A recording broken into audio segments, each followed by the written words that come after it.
Matindi itong si Gwen Garcia. Tinamba ka na, ayaw patanggapin, natalo siya. Kaya pala, parang wala pa akong naririnig o nababasa o napanood na proklamasyon po ni Pambari 4 dyan sa Cebu. Yun pala, merong petisyon to suspend proclamation itong si Gwen. Ibay, akalain mo ba naman, tamba ka na, pero bakit may petisyon pa? Ano to? May recount ba? Hindi matanggap? Natalo siya? Nako, kumusta na kaya yung 20 petot na bigas? Matutuloy pa kaya yun? Diyan sa Cebu ha? O ito po sa post po ni Tio Moreno. Ayan po ha. Ang sabi po dito, Dear Governor Gwen Garcia, please respect the decision of the Cebuanos.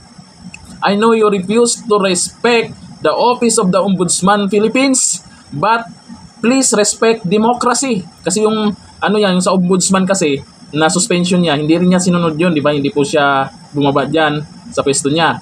Ngayon, ito naman sa botohan. The people of Cebu have spoken.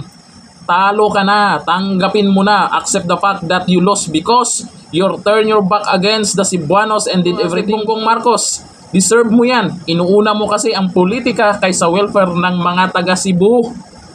Lah, tingnan nyo yan yung post ni Tio Moreno ha. Ayan very urgent motion to suspend proclamation.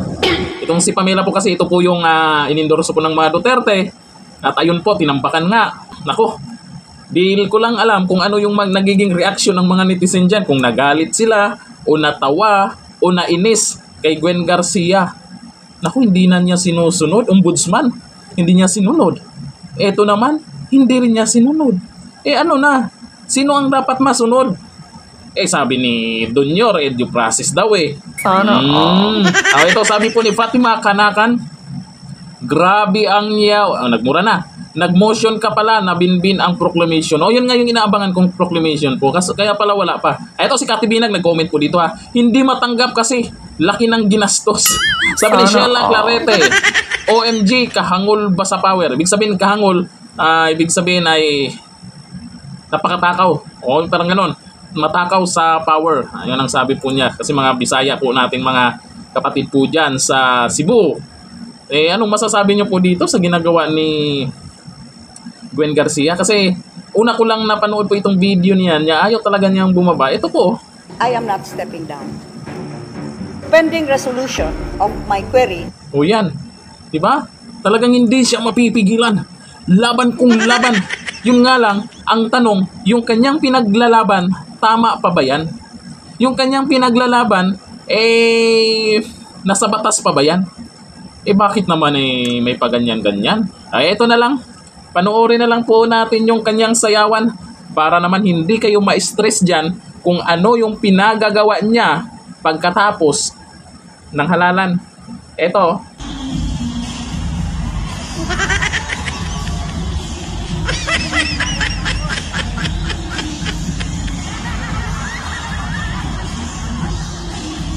Kitam, magaling sumayaw dyan. Kaya nga, nasasabi ng iba na panalo siya pagdating sa sayawan. Hindi po sa halalan. Ako naman, Gwen Garcia, ayaw na nga sa'yo ng mga tao sa serbisyo mo. Tanggapin mo na lang. Baka naman.